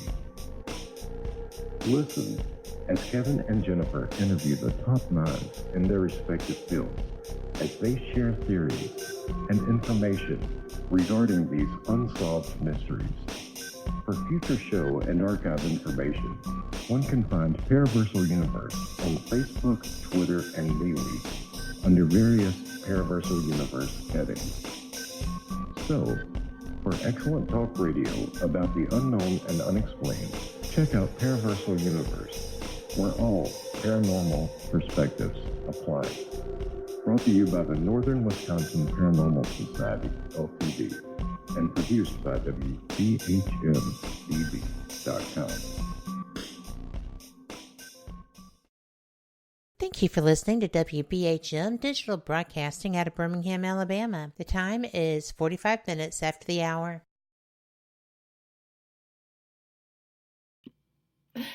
Good evening. We are back for our final segment here on Fate Mag Radio with Stu Wantman. And Stu, I believe that the woman that you were referencing was Harriet Lerner. Could that be possible?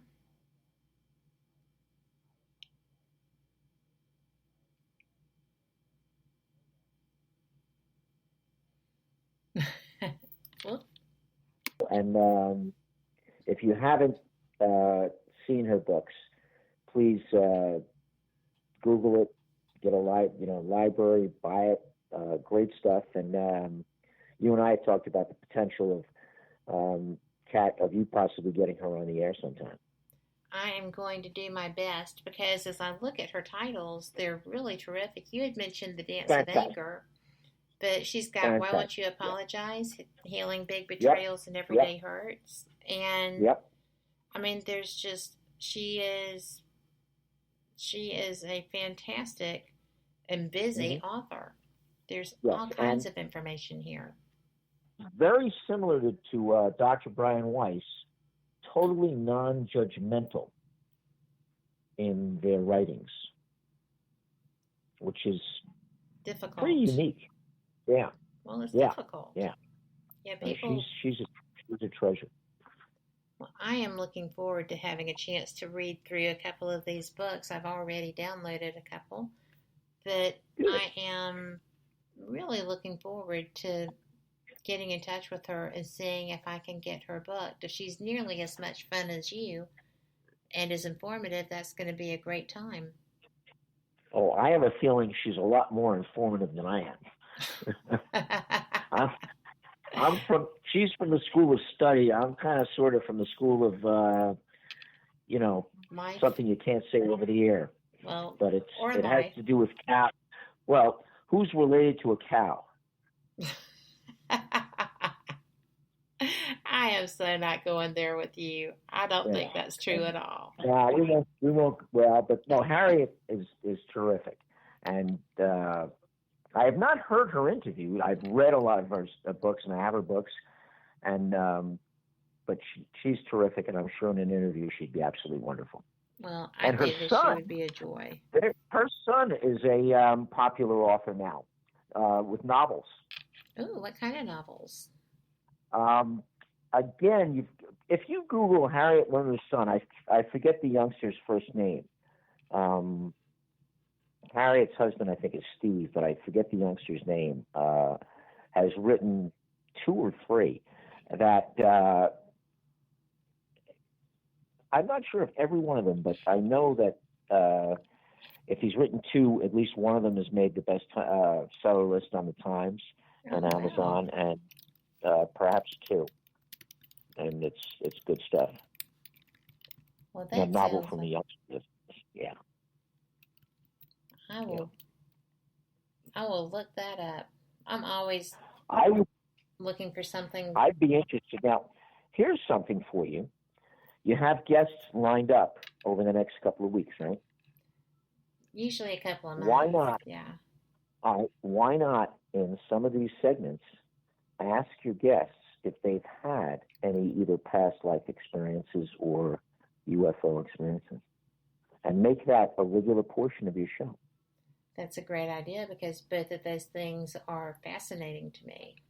Yeah. And I'm sure to your audience as well. I'd tune in to hear that. Well, then I'm going to do it just so you're tuning in. Yeah. Are you saying you don't tune in? I'm going to have to get this for you. You know gotcha. But I think That would be a phenomenal regular feature. It would be, you wouldn't get Harriet on. Harriet makes a joke. She's so good, she says, because her mom used the Dr. Spock as her pediatrician. Not the book. She got the doctor. But it would be so interesting to me about if Harriet had a past life experience. Or you had I forget the fellow's name. He had written books about sharks. He was a great guest about a month ago. Anyway, somebody like that. He was very, he had achieved a lot as a fisherman. And you guys discussed stuff because, yeah, your experience fishing. Somebody like that, has he had a past life experience? You know, was he on the ship with Captain Queeg or even Cousteau? Yeah. And people from different experiences in different lives. Steve Barry, has he had a past life experience? Or Pam. Helen Sager, what a great guest she would be. Oh gosh, wouldn't she be great? The woman who, we talked about early, is the head of the Pennsylvania Wounded Warriors Incorporated, who's the wife of a general. And she, doesn't need publicity and doesn't need, she does this. She's giving. Yes. And did it come from a past life experience? That's fascinating. I think that'd be a great, great regular feature. I think it would too. Thank you. You're welcome. You inspired me. Thank you. Well, that's why I wanted to talk to you, because I find you inspiring. Oh, thank you. And the more that I learn about you, the more that's true. Oh, thank you. Thank you. So I'm looking forward to getting to see you at the next bash, if not before. I think that what you do is really special. Thank you. Thanks a lot. And I certainly hope the audience was entertained, and maybe they can, write you from the chat rooms about their past life experiences. Well, we've been getting some stuff, and cool. Sherry, after all that talk about the deja vu, says that she has ghosty experiences but no past life ones, and I don't think that's quite true. I think that when she was in France that she was revisiting that past. In a different way, absolutely.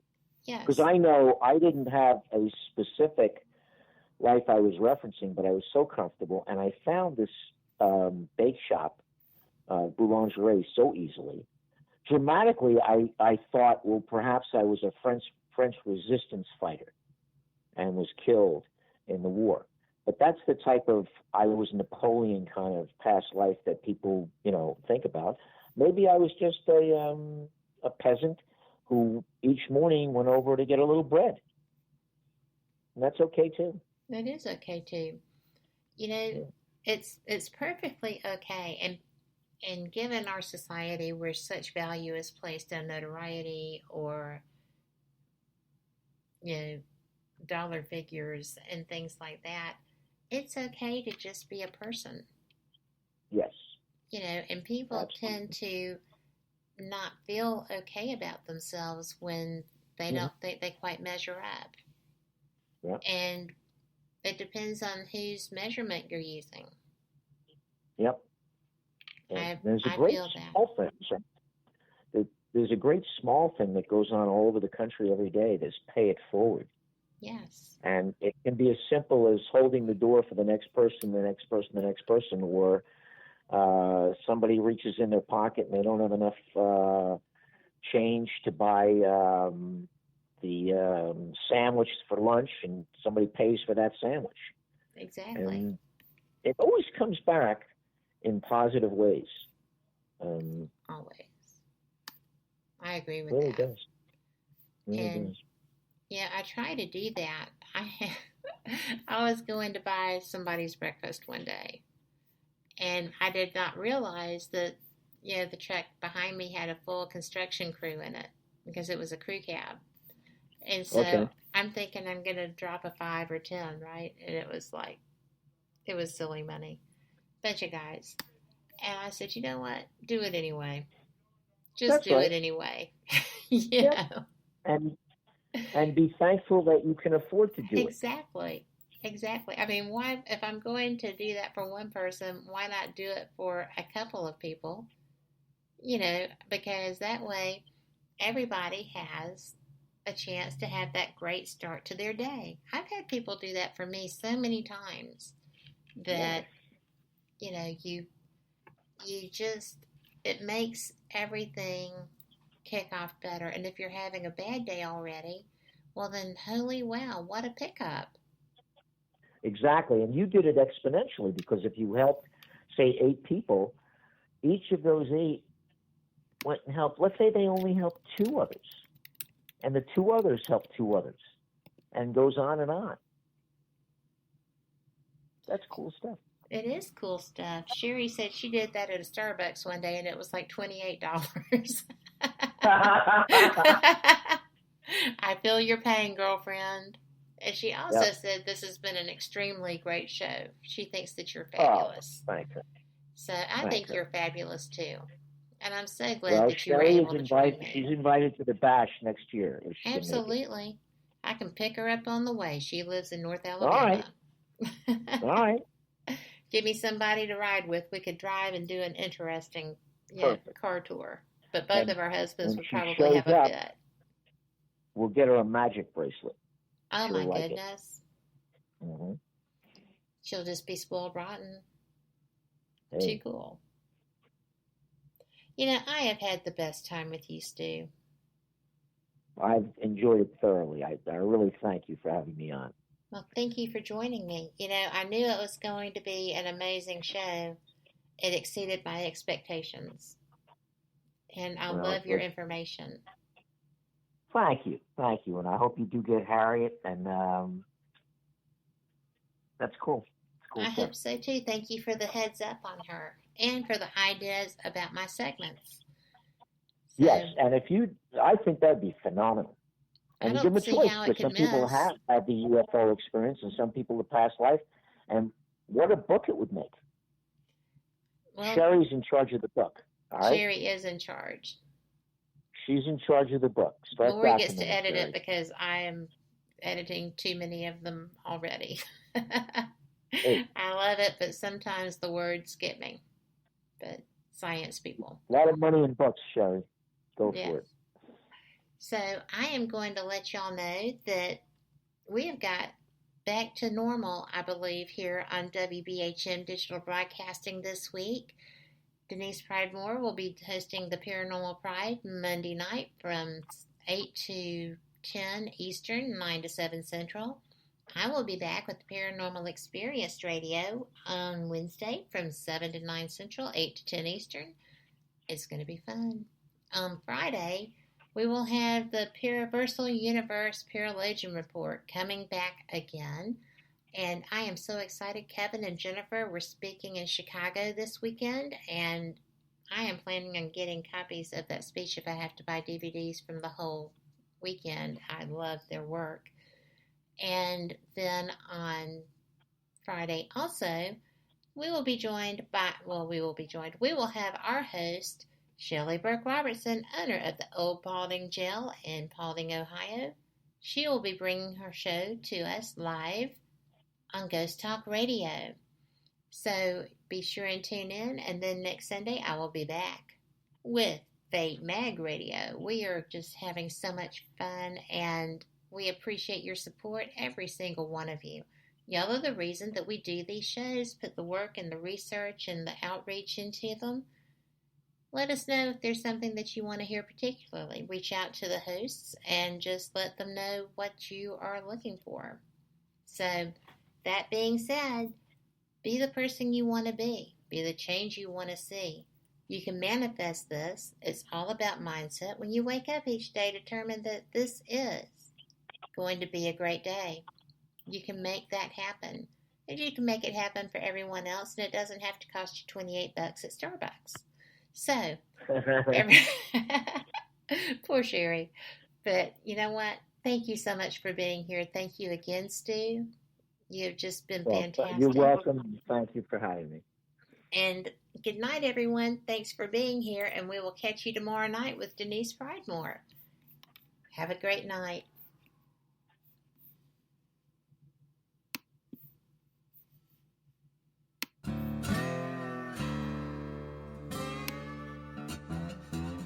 Oh, come on. I'm Southern, but... nope. That'll do. Hello.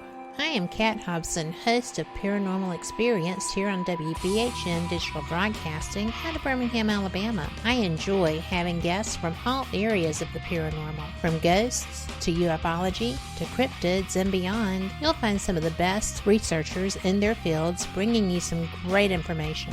Join me on Wednesday nights from 8 to 10 p. Eastern here on WBHM Digital Broadcasting.